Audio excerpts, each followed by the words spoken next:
One of the biggest problems about the West misperception about Rouhani and about our potential common interest in fighting ISIS is that Iran in many ways, and Iran and its policies, have been the source of so much of these problems. And in fact, in many ways, if we could solve Iran, we would actually solve almost everything else.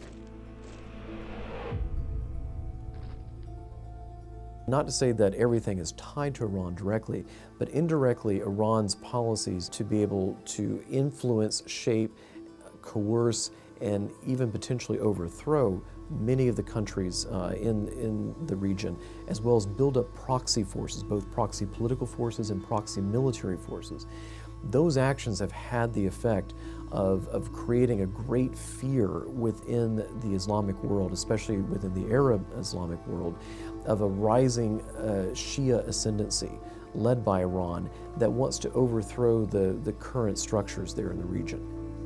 Iran has been trying to change the structure of the Middle East since 1979. It is still a revolutionary power. It wants to change the nature of the system. None of that has really changed. Is Rouhani one of those revolutionaries? He is still part of the revolutionary system. I think Rouhani is part of this effort, even though he's taking a different tone, a different approach, being a bit more pragmatic than his predecessors. But when you look at the problems with ISIS, for example, the Sunnis in both Syria and Iraq, many of whom, if not tolerated, actually even welcomed ISIS when it went on the offensive earlier this year. Part of the reason why they did that is because the regimes in Damascus and Baghdad have been so tied to Iran's policies and to very aggressive sectarian behavior that many of the Sunnis felt, ISIS is a better option than what we are dealing with Assad or with Maliki's government. And Iran was very much seen as part of that problem.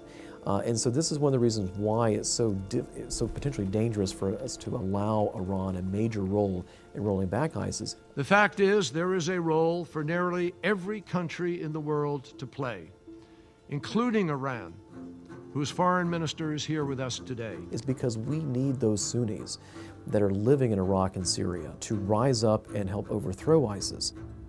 It's not going to work without the Sunnis. You can't win this with just the Shia and the Iraqi security forces and the Syria moderate rebels and the Kurds.